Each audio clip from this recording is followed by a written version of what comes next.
కేంద్ర మౌనం వెనుక మర్మం ఏంటి?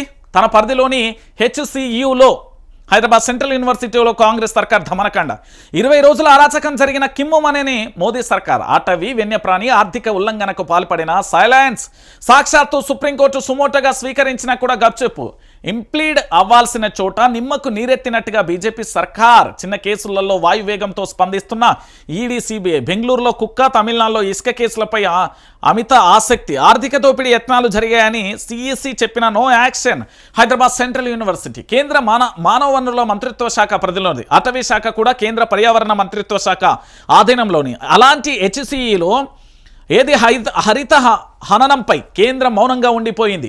20 రోజుల పాటు విద్యార్థుల ఆందోళనలు, పోలీసుల నిర్బంధకాండ, లాఠీచార్లు జరిగినా మోడీ సర్కార్ నుంచి స్పందన లేదు.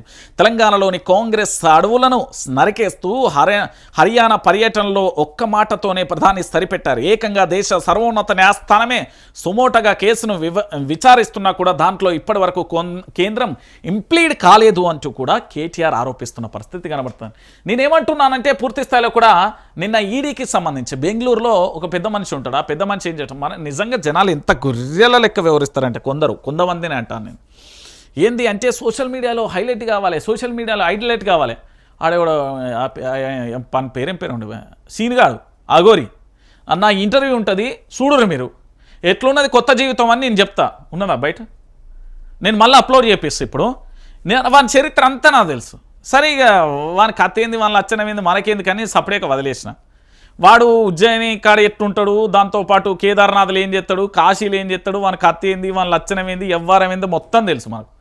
తెలిసిన పూర్తి స్థాయిలోకి ఏంది అంటే ఇప్పుడు వాడిని ఎక్కడో పోయేటోని వాడిని ఎందుకు హైలైట్ చేయాలి, ఏంది ఆ కథ అని ఊకున్నా. కానీ ఇక మా జర్నలిజం ఏడుకుంటుంది, వాళ్ళ వ్యూవర్షిప్లే వాళ్ళ పాడే. తెలంగాణలో ఇంత పెద్ద సమస్యలు కనబడ్డాయి, ఇవన్నీ కనబడ్డాయి, వాళ్ళకి అవే కనబడతాయి. కానీ వాళ్ళు మళ్ళీ మా యూట్యూబ్ ఛానల్ సాటిలైట్ ఛానల్లో నిన్ననే ఒక వీడియో పంపించున్నా. కానీ ఓ పెద్ద సాటిలైట్ ఛానల్ అయినా యూట్యూబ్లో బ్లాక్ మెయిలర్లు అది ఇది ఏం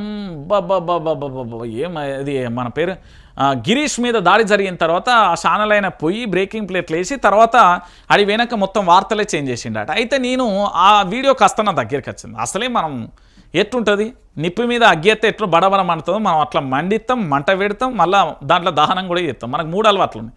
అయితే అది చూసిన తర్వాత అయ్యా శాటిలైట్ ఛానలు ఎవడైతే మా మీద వేసిండో చెప్తున్నా, అరే నాయన శాటిలైట్ సంస్థలలో పనిచేయడం జీతం ఎంతరా?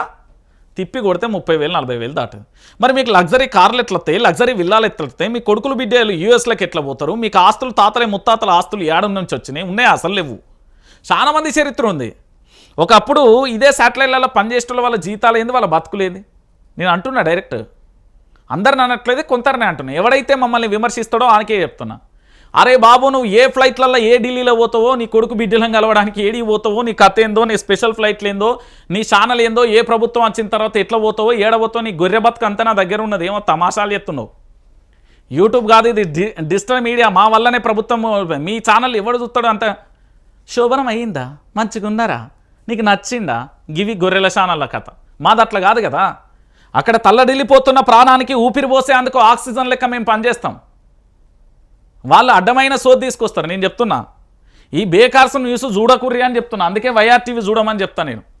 నేను బాజాప్తగా చెప్తా, గుండె మీద చేసుకొని చెప్తా. వాళ్ళని వేసుకోమని చెప్పమని.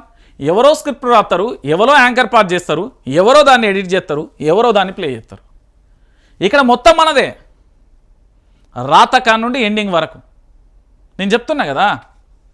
సో తెలంగాణలో ఉన్న శాటిలైట్ మీడియాను బంద్ చేయరు. నేను చెప్తున్నా, యూట్యూబ్ల మీద పిచ్చి పిచ్చి రాతలు రాస్తే ఆ రాతలలో మీ పేరు వచ్చే రోజు వస్తుంది. చెప్తున్నా కదా.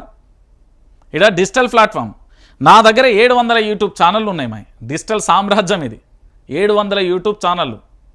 ఒక్కసారి అందరు తగలబడ్డారు అనుకో మీ ఛానళ్ళ మీద, ఇక జీవితంలో కోలుకోలేరు ఆ దెబ్బ. ఇప్పటికే ఆల్రెడీ 3-4 ఛానళ్ళు భస్మం అయిపోయినాయి. ఇంకా ఐఐటీ ఛానల్ ఉన్నాయి, అయితాయి. ఒక టైం పడుతుంది అంతే. నేనేమంటున్నానంటే హైదరాబాద్ సెంట్రల్ యూనివర్సిటీ రగడకు సంబంధించి ఇప్పటి వరకు కూడా ఎక్కడ వేసిన గంగడి అక్కడనే మారిపోయిన పరిస్థితి కనబడుతుంది. ఇక దాంతో పాటుగా కేసీఆర్ కేసీఆర్